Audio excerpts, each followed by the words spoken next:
What up, what up, what up, Stripe Gang? We back in here one more time. If you ain't already know, I'm your host, Uptown Black. If you ain't already did that, look out for your people. Like and subscribe. Dislike if you mad. It's all good. Just engage with me one time. Um, Real quick, week one recap. Y'all seen that madness. It ain't really much to talk about other than it's a one of a kind type of game in and of itself, right? So obviously, the basically my biggest takeaway from it is above it all, seeing as how it played out is they made a decision at the beginning of the season to sit their starters for the entire preseason. You know what I'm saying? And I think basically what you saw Sunday was I'm not necessarily gonna say proof that it was a mistake. I understand why he did it. They just played the first 17 game season. And then they went all the way to the playoff, all the way through the playoffs to the Super Bowls, which means they played 21 games. You know what I'm saying? And so I get, the delayed start to the offseason program and the I understood not playing no starters the first 2 weeks of the preseason, but you need at least that one tune-up game. So really, above it all, what you saw was a team that first team hadn't had no live action. They hadn't took no live bullets, and they paid the price. You know what I'm saying? Like, essentially, the offense wasn't good enough to overcome it, and the defense was, which the main reason the offense, well, we'll get into it. You know what I'm saying? I'll get into it in a minute. But, like, we can speak about the O line, and obviously, what happened there was they haven't had any time to gain no continuity, no type of rapport with one another because you had a competition, you had a roster battle, you had a position battle at left guard. So that's already like kind of a chink in the armor because you don't have didn't have a set starter there for the entire preseason and training camp, and then you got a new center, you got a new right guard who spent the first part of the offseason program and training camp hurt. You got a new right tackle who spent pretty much the entire preseason on the men. So from the center to the right tackle, your whole O line is not only new, they were 2/3 injured during the preseason and they didn't get a chance to really work with each other, right? And then you had a position battle at left guard between Carmen and Volson. Quick side note: if you go back and check out my video for my training camp predictions after the draft, uh, I told y'all Cordell Volson was going to end up being the starting guard. I ain't a genius, but I be knowing what I'm looking at, right? So, just a little quick side note, right? But no, like I said, man, I'm not panicking about the O line. I was, yeah, of course, y'all know I was pissed off Sunday, and I was making my Facebook posts and whatnot. But not really tripping on the O line. You know what I'm saying? They got beat to a pulp, and it. The scary part is that it did look similar to how it was last year. But just keep in mind, Pittsburgh. I hate them. You dig what I'm saying? But I ain't one to take credit away from nobody that deserve it. That front seven is, one of potentially one of the best in the league, and like not for nothing, that front seven will be if the Steelers stay relevant past 12, 13, 14 weeks of the season, it'll be damn near all on the front seven to make that happen. They secondary, I think, is probably at least Sunday they look better than they did last year. Like Minkah Fitzpatrick, he always a dog, but I think who was I forget the boy name. He been with him for like 2 years. I kind of had to put a little bit more respect on his name. I If it come to me, I'll come back to his name. But one of Pittsburgh corners. But no, so like if you look at them in the second half, they look like they started to gel more. Burrow was having a little bit more time in the second half. You know what I'm saying to decipher where he was gonna go with the ball and whatnot.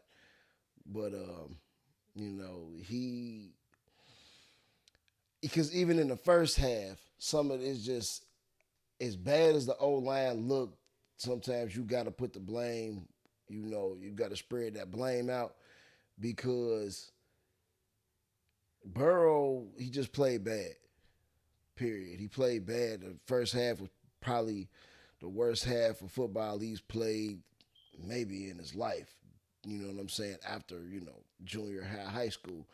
Um, Part of what it is, from what I saw, it's like on one hand he being greedy and trying to make the biggest play every down, which we knew coming into the season that defenses was going to adapt to the big plays and try to keep him and Higgins and chasing Higgins and them from taking the roof off, right? So he didn't do a good job, especially not in the first half of, taking what the defense give him, living to fight another day type situation, right? Both of those interceptions he threw was late and it was forced, and they was just terrible decisions. Both receivers was double covered, and the one for which Fitzpatrick was just, it was nuts. But part, like I said, part of on the other hand, aside from him being greedy, what you seeing is he's still kind of like going off of, or at other times, should I say, he's going off of last year's clock. Like on certain plays, you'll see him hold the ball too long and get into trouble because he's trying to wait for a receiver to get, 15, 20 yards deep before he released the ball, right? And he might not have time. His O line ain't in sync yet. They brand new, basically, right? Then on other hand, at other times, it's like he getting rid of the ball too fast. Like he actually had more time to diagnose, but he used to being under the gun so bad. So he just got to get in there, settle in again. He ain't played the whole preseason. He only practiced fully maybe a week in training camp or whatever. So it ain't no panic in that. You know what I'm saying? And like I said, particularly with the way this game played out, if Pittsburgh was real, they would have won this game by 17 points easy. It was the Bengals offense did everything they could to try to get him that type of cushion, right? But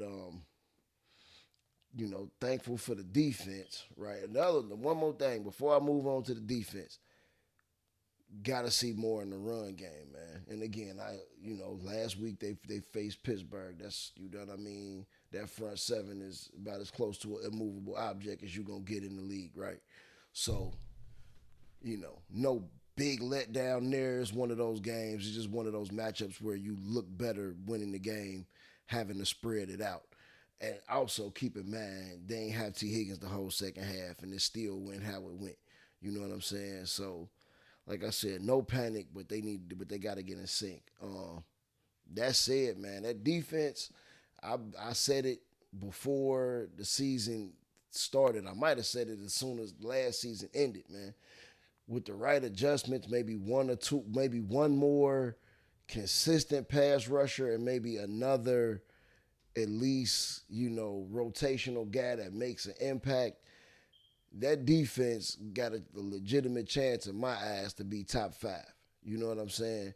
Like if you look, they got to do a little bit better about getting home with the pass rush. That'll be my only complaint. Like actually getting sacks beyond just getting pressures or whatever. But I think that'll come too. But I mean, look at it, man. In a game where, again, keep in mind the defensive starters ain't played all off season either. Pittsburgh starters have. And they come out and hold. Now, granted, the Steelers' offense until they really find out what they gonna do and what they gonna be at quarterback, and you know, if till this until they get some contribution from somebody other than uh, Deontay Johnson and Najee Harris, that it's gonna be a middling type of offense at best. And Claypool, Claypool is a spectacular bum. That's about as best what I can give him. He good for two or three, real nice catches a game, right? But ultimately he ain't. So you still take some of it with a grain of salt because they was playing against a weaker offense. But with that being said, man, they held a division opponent to 23 when they offense literally gave the division opponent 17 points. You know what I'm saying? So, for week one, like I ain't got no complaints with the defense other than we got to get home a little more often and actually get some quarterbacks on the ground with the ball in their hand. I think that one play when Hendrickson tried to strip Trubisky, he held up for a split second and tried to get the ball out. If he had went for his ankles, he would have had another sack on that play. I forget the down and distance and game situation, but I think it might have been a third down though, or the run at least gave him a first down if it wasn't already on third down. Either way, but yeah, man. I mean, it was just a wacky ass game. Like you just statistically, you're not mathematically the odds of you overcoming 7 sacks, 5 turnovers, and your defense don't force no turnovers. It don't matter that they, you know, basically forced, I don't know, 7, 8 punts and then whatever. Like, it's the NFL. You know what I'm saying? Also bad game management. Like that snapping the ball with 13 seconds left in the play clock is he had his reasons when they interviewed him, but that's inexcusable, especially in that game situation where you already playing for a damn tie in the first place in the game you should have won by at least 2 possessions. Like that's just inexcusable. But I guess he ain't the perfect head coach. Year 4, we kind of need to see a little better than that. Just like the same time, like you go for it on fourth down when you down 6 points and you got Justin Tucker Jr. on the sideline over there, and plenty of time left, and your defense is playing lights out against a weak offense. It's like he still ain't balanced when to be aggressive and when to play chess. Like, so that's something that I got to see from Zach. But I ain't jumping on his head just yet. You know what I'm saying? He just took us to the bowl, so he got a little leeway with me. Um, and again, it's an anomaly of a game anyway, which is the reason why I ain't tripping too much on it, because how many times are you gonna lose a game? How many for a team? How many times is a team that's capable of being -5 in a turnover category with no turnovers of their own and still basically winning the game in regulation despite being -5 in the turnover battle? How many times is a team that's that solid, if defensively, if nothing else? How many times is a team that's that solid defensively, you know, gonna be in a position to where they lose a game because a backup long snapper had 2 cracks at it and it just couldn't get right? I mean, like I said, that's one of them things where it's like, where I'm from, we call it the game gods.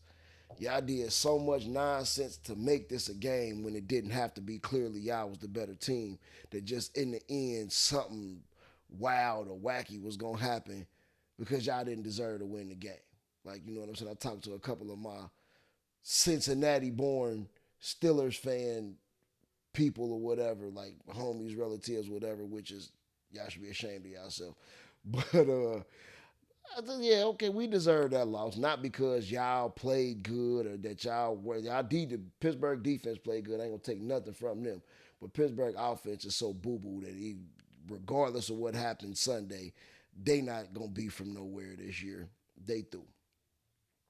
But yeah, man, this loss was well deserved. You can't shoot yourself in the foot that many times and keep walking. You feel me?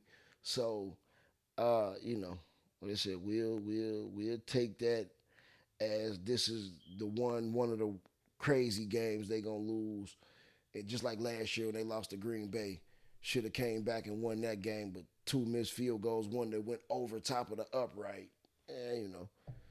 So no panic here. You know what I'm saying? I still expect them to do everything I said from the jump that I thought they was gonna do, which is for one win at least 11, if not 12 games. Um, that being said, you can never trust week 1 results anyway. Really, and me personally, like when I gamble on the NFL or whatever, I never put my money up before at least week 3. Cause week 1 and week 2, so much crazy off the wild stuff gonna happen, and you're not gonna start to really know who's who until week 4, week 5, right? But with that being said, we got Dallas next week. Um, it's Thursday today. I know I'm late as hell doing this, but we'll get into a game preview with Dallas. We get into a game preview with Dallas on the next episode. Or y'all want to do it now? Forget it. We just do it now because it should be pretty simple, right? All right. So Dallas is Dallas. They ain't who they, every year they hyped up at the beginning of the preseason. They ain't who they supposed to be.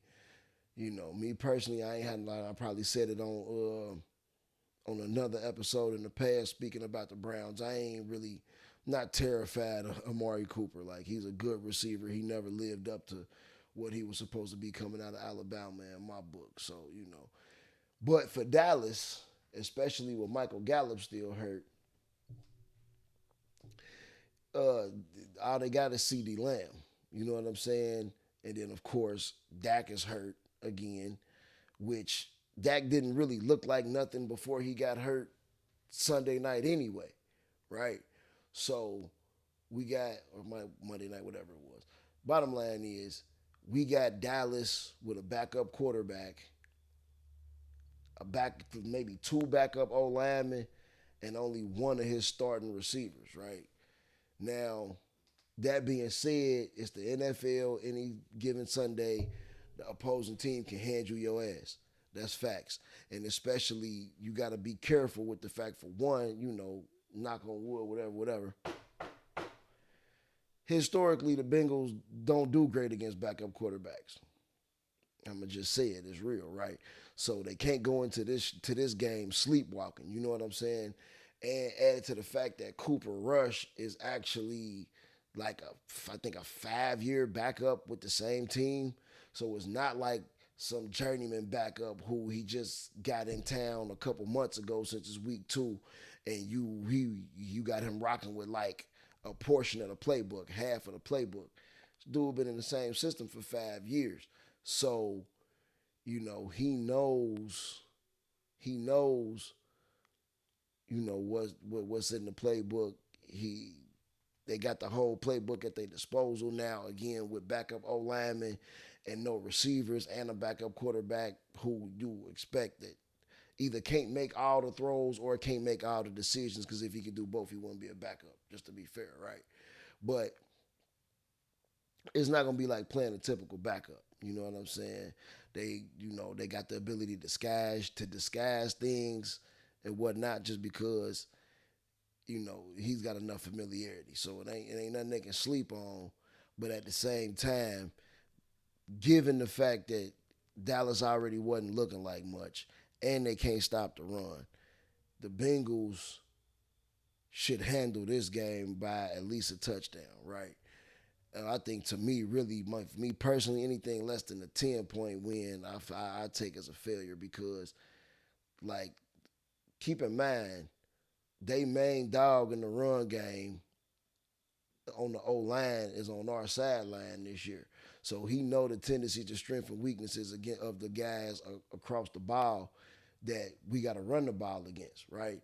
And they was getting ran on last week, like, you know what I'm saying? And granted, our line ain't what Tampa Bay line is quite, you know what I'm saying? But it's not like Tampa Bay line is elite, you know what I'm saying?